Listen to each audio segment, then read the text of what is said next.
Theatre ಬಂದು ಪ್ರೇಕ್ಷಕರಿಗೆ ಆಘಾತ. ಸಿನಿಮಾ ನೋಡಲು ಬಂದಿದ್ದ ಪ್ರೇಕ್ಷಕರು ಇರೋ ಒಂದು ಚಿತ್ರಮಂದಿರ ಕೂಡ ಬಂದ್ ಆಗ್ತಾ ಇದೆ. ಸಿನಿಮಾ ಥಿಯೇಟರ್ ಬಂದಾಗಿದೆ. ಪ್ರೇಕ್ಷಕರಿಗೆ ಇದು ಒಂದು ರೀತಿಯ ಥಿಯೇಟರ್ ಆಘಾತ.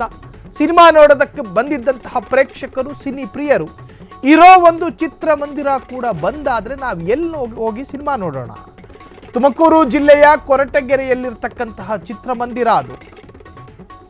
10 ಲಕ್ಷ ರೂಪಾಯಿಗೂ ಅಧಿಕ ಬಾಕಿ ಉಳಿಸಿಕೊಂಡಿದ್ದ ಥಿಯೇಟರ್. ಶಿವಗಂಗಾ ಚಿತ್ರಮಂದಿರಕ್ಕೆ ಬೀಗ ಹಾಕಿದ ಪಟ್ಟಣ ಪಂಚಾಯಿತಿ. ಬಾಕಿ ಪಾವತಿಗೆ 8 ಬಾರಿ ನೋಟಿಸ್ ಜಾರಿಯಾಗಿತ್ತು. ಬಾಕಿ ಪಾವತಿ ಮಾಡಬೇಕು ಅಂತ ಹೇಳಿ 8 ಸತಿ ನೋಟಿಸ್ ಕಳುಹಿಸಿಕೊಟ್ಟಿದ್ರಂತೆ ಪಟ್ಟಣ ಪಂಚಾಯತ್. ಆದರೆ ನೋಟಿಸ್ ಸ್ವೀಕರಿಸದೆ ಥಿಯೇಟರ್ ಮಾಲೀಕ ಉದ್ದಟತನವನ್ನು ಮೆರೆದಿದ್ದ. ಪಟ್ಟಣ ಪಂಚಾಯಿತಿ ಇಒ ಶಿವಕುಮಾರ್ ನೇತೃತ್ವದಲ್ಲಿ ಬೀಗ. ಥಿಯೇಟರ್ ಬಂದ್, ಪ್ರೇಕ್ಷಕರಿಗಿದು ಆಘಾತ.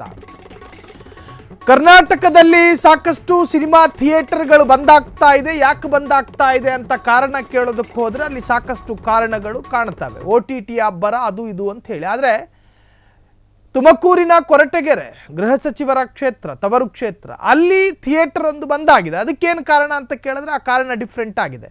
ಪಟ್ಟಣ ಪಂಚಾಯತ್ಗೆ ಕೊಡಬೇಕಾದಂತಹ ಹಣವನ್ನು ಇನ್ನೂ ಕೂಡ ಪಾವತಿನೇ ಮಾಡಿಲ್ಲ. ನೋಟಿಸ್ ಅನ್ನೋದನ್ನ ನಮಗೆ ನಿನ್ನೆ ಸಂಜೆ 4:15 ಕೊಟ್ಟಿದ್ದಾರೆ. ಅವರು ನೋಟಿಸು ಯಾವಾಗ ಪ್ರಿಂಟ್ ಹಾಕಿದ್ದಾರೆ ಅಂದರೆ 20ನೇ ತಾರೀಕು 5ನೇ ತಿಂಗಳು 2025ಗೆ ಪ್ರಿಂಟ್ ಹಾಕಿದ್ದಾರೆ. 3 ದಿನ ಇವರು ಏನು ಮಾಡ್ತಿದ್ರು ಅಂತ ನನಗಂತೂ ಗೊತ್ತಿಲ್ಲ. ಯಾಕಂದ್ರೆ 3 ದಿನ ಗಡುವು ಅಂತ ಅದರಲ್ಲಿ ಎಂಟ್ರಿ ಮಾಡಿದ್ದಾರೆ. ಆದರೆ ಇವರು 20ನೇ ತಾರೀಕು ಅಂಟಿಸ್ಬೇಕಿತ್ತು. ಆದರೆ 22ಕ್ಕೆ ತಗೊಂಬಂದು ಅಂಟಿಸೋದೇನಿತ್ತು? ಏಕಾಏಕಿ ಇವತ್ತು ನೆನ್ನೆ ಸಂಜೆ ಅಂಟಿಸಿ ಇವತ್ತು ಬೆಳಗ್ಗೆ ಬಂದು ಸೀಲ್ ಮಾಡೋವಂಥದ್ದೇನಿತ್ತು? ಗಡುವನ್ನ ಅದು ಎಲ್ಲರಿಗೂ ಕಾನೂನು ರೀತಿ ಇದೇ ಇರುತ್ತಲ್ವಾ? 3 ದಿನ ಏನ್ ಮಾಡ್ತಾ ಇದ್ರು ಅಂತ ನನ್ನ ಪ್ರಶ್ನೆ ಇದು. ಈ ಹಿಂದೆ ಆಲ್ರೆಡಿ ನಿಮ್ಗೆ 2 ಸತಿ ನೋಟಿಸ್ ಕೊಟ್ಟರು. ನೋಟಿಸ್ ಯಾವುದೇ ಕಾರಣಕ್ಕೂ ನೋಟಿಸ್ ಬಂದಿಲ್ಲ. ಲಾಸ್ಟ್ ಇಯರ್ ಬಂದು ಅಂಟಿಸಿ ಹೋಗಿದ್ದಾರೆ. ಅದು ಸೀಲ್ ಮಾಡಿದ್ರು, ಮತ್ತೆ ಓಪನ್ ಆಗಿದೆ. ಅದು ಈ ಇಯರ್ ಬಂದ್ಬಿಟ್ಟು ಇವಾಗಲೇ ಬಂದಿರೋದು. ಈಗಾಗಲೇ 2 ಸಾರಿ ಸೀಸ್ ಮಾಡಿದಾರಂತೆ. 2 ಸಾರಿ ಸೀಸ್ ಮಾಡಿದ್ರು ನೀವು ಅಮೌಂಟ್ ಕಟ್ಟಿಲ್ಲ ಅನ್ನೋದು ಅವರ ಕೋರ್ಟಲ್ ಇದೆ. ಅದು ಕೋರ್ಟಲ್ ಸ್ಟೇ ಆರ್ಡರ್ ಇದೆ. ಇವತ್ತು ಅದನ್ನ ಸಬ್ಮಿಟ್ ಮಾಡಿ ನಾವು ಓಪನ್ ಮಾಡೋ ಒಂದು ಇದನ್ನ ನಾವು ಮಾಡ್ತೀವಿ. ಸ್ಟೇ ಕಾಪಿ ಏನಾದ್ರು ಅವ್ರಿಗೆ ಕೊಟ್ಟಿದ್ರಾ? ಸ್ಟೇ ಕಾಪಿ ಇವತ್ತು 3 ಗಂಟೆ ಸಿಗುತ್ತೆ. ಸ್ಟೇ ಕಾಪಿ ಇವತ್ತು ಸಬ್ಮಿಟ್ ಮಾಡಿ ಓಪನ್ ಮಾಡುತ್ತೀವಿ. ಅಲ್ಲ, ನಿಮ್ ಸಿಬ್ಬಂದಿ ಅವ್ರು ನೋಟಿಸ್ ಕೊಟ್ಟರು ಕೂಡ ತಗೊಂತಿರ್ಲಿಲ್ವ ಅಂತಲ್ಲ? ಯಾಕೆ ನೋಟಿಸ್ ಯಾವುದು ಬಂದಿಲ್ಲ ಸರ್. ಈ ಇಯರ್ ಅಲ್ಲಿ ನೋಟಿಸ್ ಯಾವುದು ಬಂದಿಲ್ಲ. ಬಂದಿದ್ರೆ ನಾವು ತಗೋತಾ ಇದ್ವಿ. ನೆನ್ನೆ ಕೊಡಕ್ ಬಂದ್ರು 4:15ಗೆ. ಅದೇನಿದೆ ನಾವು ಅಂಟಿಸ್ಬಿಟ್ಟು ಹೋಗಿ ಸರ್, ನಾವು ಮಾತಾಡ್ತೀವಿ ಅಂತ ಹೇಳಿದ್ವಿ.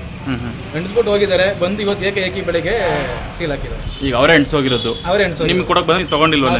ಯಾಕಂದ್ರೆ ನಾವು ಓನರ್ ಅಲ್ಲ ಸರ್. ಓನರ್ ಬಂದ್ಬಿಟ್ಟು ನಾವು ಇಲ್ಲಿ ಮ್ಯಾನೇಜರ್ ಕೆಲಸ ಮಾಡ್ತಾ ಇದೀವಿ ಅಷ್ಟೇ. ನಾವು ತಗೋಬಹುದು. ನಾವು ಓನರ್ ತಗೊಳ್ಳಿ ಅಂದ್ರೆ ನಾವು ತಗೋತೀವಿ. ಕೋರ್ಟ್ ಸ್ಟೇ ಇದೆ, ತಗೋಬೇಡಿ ಅಂತ ಅಂದಾಗ ನಾವು ತಗೊಳಕ್ ಬರೋದಿಲ್ಲ. ಅದು ತಮ್ಮ ಓನರ್ ಗಮನಕ್ಕೆ ಇದನ್ನ ಹಾಕಿದ್ರಾ ಇಲ್ವಾ? ಗಮನಕ್ಕೆ ಹಾಕಿದೀವಿ ಸರ್. ಅವರಿಗೆ ಫೋನ್ ಮಾಡಿ, ಸ್ವತಃ ನಾವೇ ಫೋನ್ ಮಾಡಿ ಕೊಟ್ಟಿದ್ದೀವಿ. ಆದ್ರೆ ಅವರು ಅಂಟಿಸ್ ಹೋಗಿದ್ದಾರೆ. ಆದ್ರೂ ಇವತ್ತು ಏಕಾಏಕಿ ಬಂದು ಕ್ಲೋಸ್ ಮಾಡಿದ್ದಾರೆ. ಓನರ್ ಹೆಸರೇನು ಸರ್? ಪ್ರಶಾಂತ್ ಅಂತ. ಯಾವ ಊರು?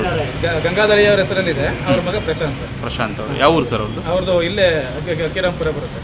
ರಾಂಪುರ ಬರುತ್ತೆ. 10 ಲಕ್ಷ ಬಾಕಿ ಇದೆ ಅಂತ ಹೇಳ್ತಾರಲ್ಲ ಅಂತ ಹೇಳ್ತಾರೆ ಸರ್. ಕೋರ್ಟ್ ಸ್ಟೇ ಆರ್ಡರ್ ಯಾವಾಗ ಆಗಿರೋದು ಅಂದ್ರೆ ಅಲ್ಲಿಂದ ಕಂದಾಯ ಬರೋದಿಲ್ಲ. ಯಾಕಂದ್ರೆ ಇಯರಿಗೆ ಕಂದಾಯ ಯಾರು ಯಾಕೋ ಬರುತ್ತಾ ಇಲ್ವಾ ಅದು ಗೊತ್ತಿಲ್ಲ. ಅದಕ್ಕೆ ಏನಿರುತ್ತೋ ಅದು ನಡೆಯುತ್ತೆ. ಈಗ 10 ಲಕ್ಷ ಅಂತ ಹೇಳ್ತಾ ಇದ್ದಾರೆ. ಎಷ್ಟು ಬಾಕಿ ಇದೆ ಅದು ಕ್ಲಿಯರ್ ಮಾಡ್ತಾರೆ. ಇದು ತುಮಕೂರಿನ ಕೊರಟಗೆರೆಯ ಶಿವಗಂಗಾ ಥಿಯೇಟರು. ಇಲ್ಲಿ ಈಗಾಗಲೇ ಪಟ್ಟಣ ಪಂಚಾಯಿತಿಯವರು ಹೇಳುವಂತೆ 8 ಬಾರಿ ನೋಟಿಸನ್ನು ಕೊಡಲಾಗಿತ್ತು. ಆದರೂ ಕೂಡ ಆ ನೋಟಿಸ್ಗೆ ಉತ್ತರವನ್ನು ಕೊಟ್ಟಿರಲಿಲ್ಲ. ಆದರೆ ಅಲ್ಲಿನ ಸಿಬ್ಬಂದಿಗಳು ಮಾತನಾಡ್ತಾ ಇದ್ರು, ನಮಗೆ ಯಾವುದೇ ತರಹದ ನೋಟಿಸ್ ಕೂಡ ಬಂದಿಲ್ಲ. ಸೊ ಈಗಾಗಲೇ ಬೀಗ ಜಡಿದು ನೋಟಿಸ್ ಅಂಟಿಸಿ ಹೋಗಿದ್ದಾರೆ. ಇದನ್ನು ನಾವು ಮಾಲೀಕರ ಗಮನಕ್ಕೆ ತಂದಿದ್ದೀವಿ. ನಾವಿಲ್ಲಿ ಮ್ಯಾನೇಜರ್ ಮಾತ್ರ. ಸೊ ಹಾಗಾಗಿ ಇದು ಕೋರ್ಟ್ನಲ್ಲಿ ಸ್ಟೇ ಇರೋದ್ರಿಂದಾಗಿ ನಮ್ಮ ಮಾಲೀಕರೇ ಈ ಬಗ್ಗೆ ತೀರ್ಮಾನವನ್ನು ಕೈಗೊಳ್ಳುತ್ತಾರೆ ಅಂತ ಹೇಳಿ ಸಿಬ್ಬಂದಿ ಹೇಳಿಕೆ ಕೊಟ್ಟಿದ್ದಾರೆ. ಕ್ಷಣ ಕ್ಷಣದ ಸುದ್ದಿಗಳಿಗಾಗಿ ಫ್ರೀಡಂ ಟಿವಿ ಸಬ್ಸ್ಕ್ರೈಬ್ ಮಾಡಿ, ಲೈಕ್ ಮಾಡಿ ಹಾಗೂ ಫಾಲೋ ಮಾಡಿ. ಹೊಸ ಸುದ್ದಿಗಳ ನೋಟಿಫಿಕೇಶನ್ಗಾಗಿ ಬೆಲ್ ಐಕಾನ್ ಮೇಲೆ ಕ್ಲಿಕ್ ಮಾಡಿ.